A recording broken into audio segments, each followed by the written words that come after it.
Putin not interested in negotiations with Kyiv. He strives to destroy Ukrainian statehood. Congressman calls on U.S. and NATO to consider attacking North Korean troops in Ukraine. And how Russia steps up digital authoritarianism and repression in information space. The latest news next. Analysts at the Institute for the Study of War observe that Russian leader, dictator Vladimir Putin is showing a clear lack of interest in a negotiated ceasefire, remaining intent on destroying Ukrainian statehood, reported by ISW. Russian President Chito Sakhan Vladimir Putin continues to communicate that he is uninterested in a negotiated ceasefire and is committed to achieving his goal of destroying Ukrainian statehood. About details, Bloomberg reported on the 30th of October that Serbian President Aleksandar Vučić had a conversation with Putin in early October 2024, marking their first communication in 2.5 years. Vučić mentioned that he had brought up the subject of a ceasefire in Ukraine, but Putin responded that Russia intended to accomplish all its objectives for its so-called special military operation. According to the ISW, these objectives equate to destroying Ukrainian statehood and its government. Analysts noted that Putin explicitly dismissed the idea of negotiated ceasefire during a press conference with Hungarian Prime Minister Viktor Orban on the 5th of July, arguing that a ceasefire would enable Ukraine to regroup and rearm. A negotiated ceasefire on current lines and under current circumstances will only benefit Russia and will afford the Kremlin time to further radicalize and militarize Russian society against Ukraine, and the Russian military time to rest and reconstitute, likely before conducting a future attack on Ukraine. North Korea and Russia have signed a digital communications cooperation deal. It aims to step up the Kremlin's digital authoritarianism and internal repression, according to the Institute for the Study of War. On October 30th, North Korea's Ministry of Information Technology and Russia's Ministry of Digital Development, Communications and Mass Media signed a cooperation agreement covering telecommunications, information technology and digital development. The ISW recalled that Russia and North Korea signed a cooperation agreement between their respective prosecutors general in July. Following this, Russian Prosecutor General Igor Krasnov stated that Russia seeks to familiarize itself with North Korea's judicial practices, particularly in telecommunications and information technology.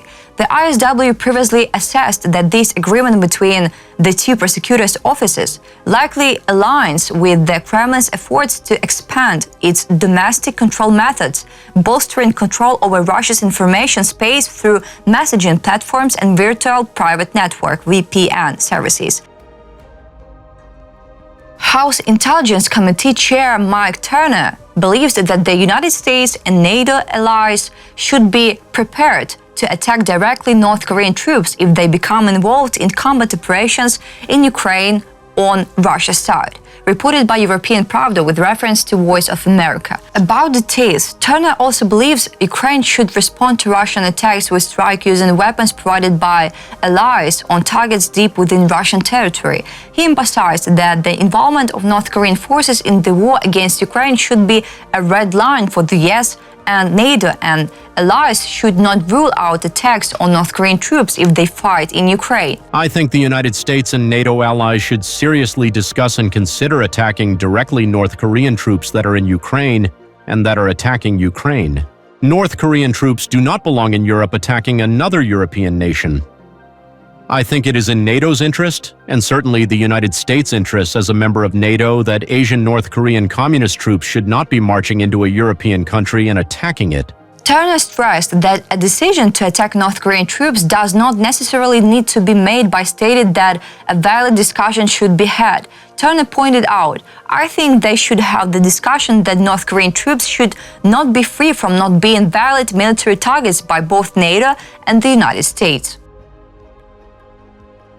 Ukraine condemns North Korea's test of an intercontinental ballistic missile. The Ministry of Foreign Affairs of Ukraine calls North Korea's actions an irresponsible provocation. This is yet another irresponsible provocation that undermines peace and stability both on the Korean peninsula and in the world as a whole, the ministry noted. The Ministry of Foreign Affairs reminded that North Korea has not only supplied Russia with artillery shells and ballistic missiles, but has also sent its troops to participate in the war against Ukraine, further destabilizing the situation. The test of a missile that reached a record altitude compared to previous launches demonstrates North Korea's further advancement in its missile program. Against this background, the deepening military cooperation between Russia and North Korea is particularly concerning and requires an immediate and decisive response from the international community. Ukraine calls on its partners to take immediate action to counter the regimes of Russia and North Korea, from strengthening sanctions to supporting a victory plan. Russia has launched 48 attack drones and UAVs of unspecified type at Ukraine and conducted an attack with 3 Ha-59 air-to-surface missiles on the night of the 31st of October to the 1st of November. A total of 31 Russian drones and a missile have been destroyed, reported by Ukraine's Air Force. About details, the Russians launched 48 Shahed attack drones and UAVs of unspecified type from Russia's Oryol and Kursk. They also struck with 3 Ha-59 air-to-surface missiles from the temporarily occupied territory of Kherson region. In addition, Russian tactical aircraft conducted attacks with guided bombs on Kharkiv, Sumy and Zaporizhia regions. As a result of the combat efforts, aircraft, anti-aircraft missile forces, mobile fire groups and electronic warfare units of Ukraine's defense forces downed 31 Russian drones. In addition, 14 drones disappeared from radar and 3 flew toward Belarus.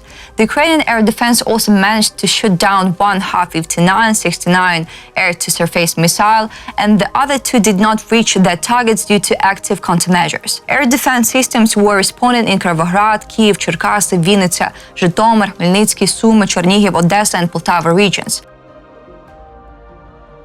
Russian forces near Kurakhove in the Donetsk region are advancing against Ukrainian positions in armored convoys, which Ukrainian defenders are systematically destroying, including enemy troops on board, according to Oras Drimlovsky, representative of the 79th Separate Air Assault Brigade. The Tavria paratroopers have practically opened a portal to hell for the occupiers near the village of Kostiantynivka, close to Kurakhove. The Russians continue sending convoys into that area. Yesterday, our soldiers burned 2 tanks and 3 armored vehicles along with their crews and damaged another vehicle, Drymalovsky said.